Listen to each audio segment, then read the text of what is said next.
Welcome to my YouTube channel, and I'm guessing you are all here because you want to know the answers to some of the questions into purchasing a house. My name is Ellie, and I have my friend here, Kazia, which has vast expertise knowledge in terms of, what would it be, real estate, finances, all the above. And would give us, I guess for me, for my process, she really gave me a lot of insight into the VA loan. So today we're gonna tackle some of the most asked questions that I was able to find on Google when I was trying to purchase a home, and we'll go from there. So you're expecting me to answer Google questions? I mean, kind of, because these are questions that I asked myself that I went on Google to look for. But yeah, here we go. If you have any questions that we did not answer or did not ask in, the entirety of this video, please put that on the comment below and we'll try to get that to you. So should I buy a home while active duty or wait until I separate or retire? I'm still active duty and I purchased my home in my 4th year. But I would pass that question to you because I don't know. What would you recommend? Should I have waited, or should I have just, wait until I picked up more? Because I'm an E4 when I purchased my first home. So I bought my first home when I was an E3. Oh, okay. So my recommendation for anybody, buy as soon as you possibly can, buy often. Right? We move so much. You do. Imagine, 2 to 3 years. Yeah, every 2 to 3 years. So why not have something that's yours wherever you go? If you wait until you separate or you retire when you buy a home, what happens is if you don't transition into a job that you didn't do while you were in service, right? So for us, we're corpsmen. If we transition and we go do something like, let's say, finance, we'll have to wait 2 years to be able to use our VA loan. But if we got another job that was like a CNA or a nurse or something like that, then we would be able to use our VA loan right out of service. But yeah, so the VA likes to, if you change your career, they like to see that you're actually profitable in that career and that it's a stable career before they just give you a loan. That's why it's also a lot easier to buy a home while you're active, because they're not going to ask you all that employment stuff. They just need your LES and then your certificate of eligibility, which is literally a memo that says I am still active duty. Okay, so you would recommend purchasing it while you're active duty. It doesn't matter if you're E1, E2, E3. In that, I'm just gonna ask this because it's like, for me, I'm single, right? Would you also recommend it for somebody who's single, or would it be more of like, okay, the BAH for people with dependent is higher, so I would recommend it more for people who have dependents, or is that something that you won't even consider? I recommend it for everybody. I don't care if you're single. I actually, for couples, and everybody's situation is different, but for couples, I actually think if you are married, if you're dual mil, right? Like if you're both active duty military, I actually think one of you should use your VA loan at a time. Oh, okay. Because each one of us, right? So for us in the state of South Carolina, we have $700 and I believe it's $69,000 on our VA loan. So, and I'm not going to use like your personal information, but like, let's say your house was $400,000, right?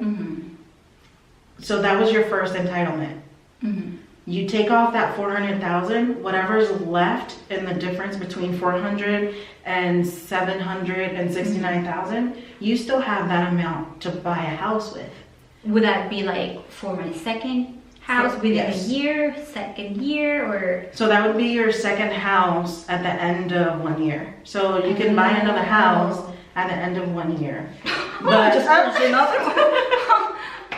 But with couples, I strongly recommend for couples, if you are dual military, so if both of you are in the service, I recommend, and if you can afford to, right? Because not everybody can afford to. But if you can afford to, I strongly recommend one of you uses your VA loan to buy a house for you guys to live in for like 1 year. Mm-hmm. The next year, or even however soon you guys are willing to make that move, the other one uses your VA loan to buy another property. Now, if you guys are interested in like building your real estate portfolio, that's the fastest way to build your portfolio for the couple.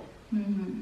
If you guys are interested in portfolios and like using your house as a business, we'll talk about it later on. We'll try to focus on just like, you know, eligibility and VA loan questions. But that's a really good point, especially with our current economic, you know, situation. It's a good leverage to be in the military. Second question, how can I take advantage of the VA loan and what are its eligibility requirements? I feel like we touched base on some of them, but could you elaborate more of like how to really take advantage of the VA loan while you're active duty, when you retire, or I don't know, halfway in your military career? Yeah.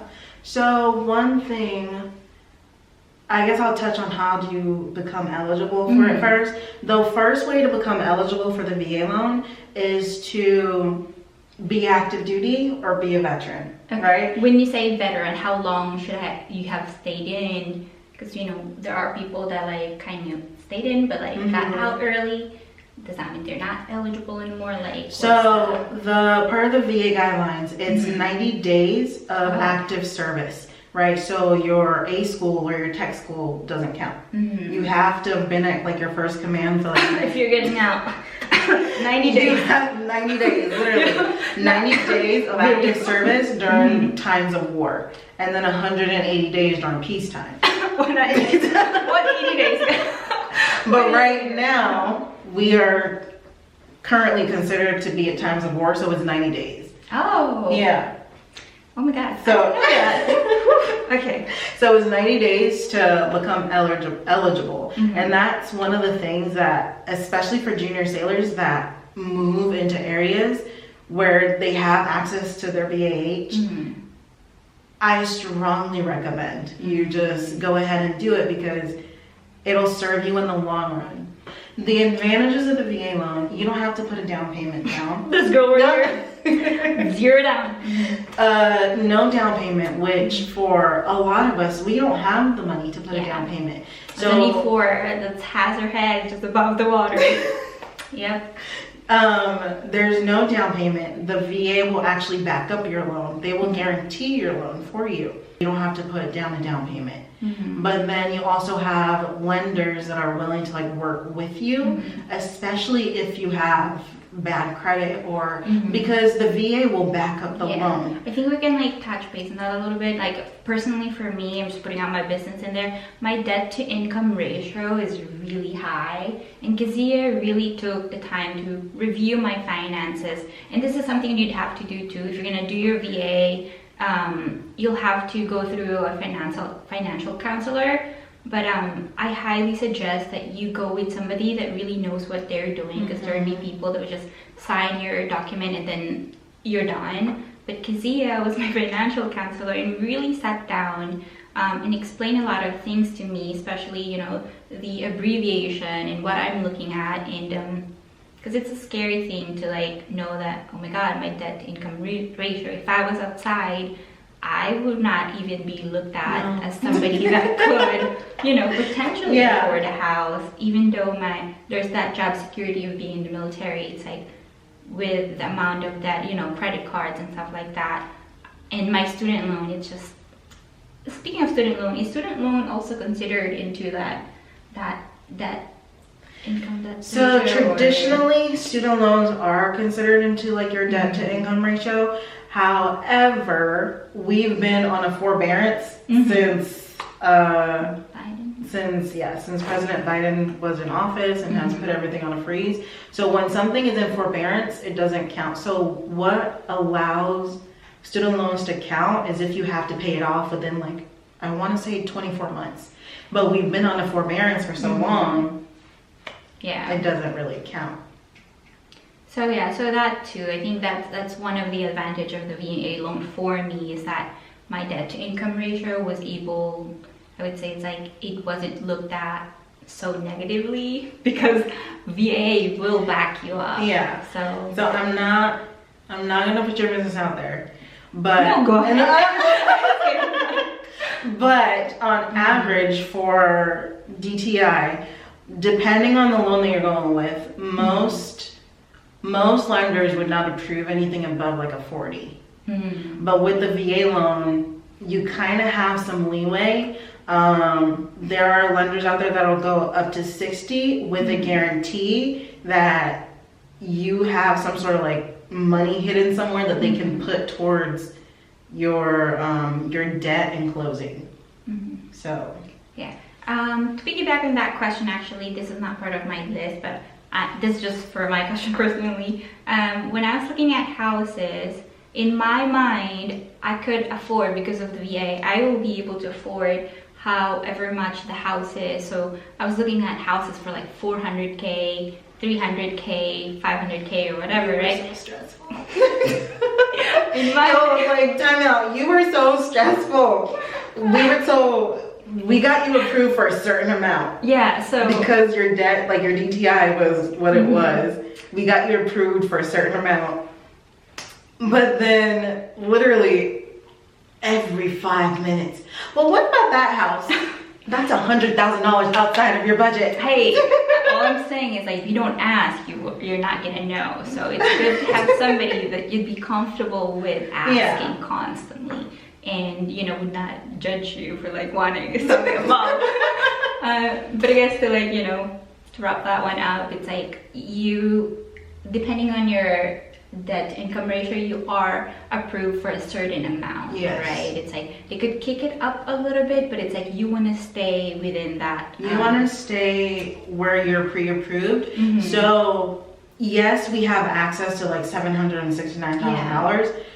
But if your DTI is at a certain level, you only have so much access to like a certain amount of it, which is, again, to go back, that's what I was saying, for couples, if you can financially afford it, one of you gets the VA loan, you work out your finances a few months down the line, the other one uses their VA loan to get another house, you rent out the first house, now you guys have income, so you're able to like break down your debt to, your debt. So I guess we can cut this one shorter. If there's anything else that you guys would like to know, please let us know.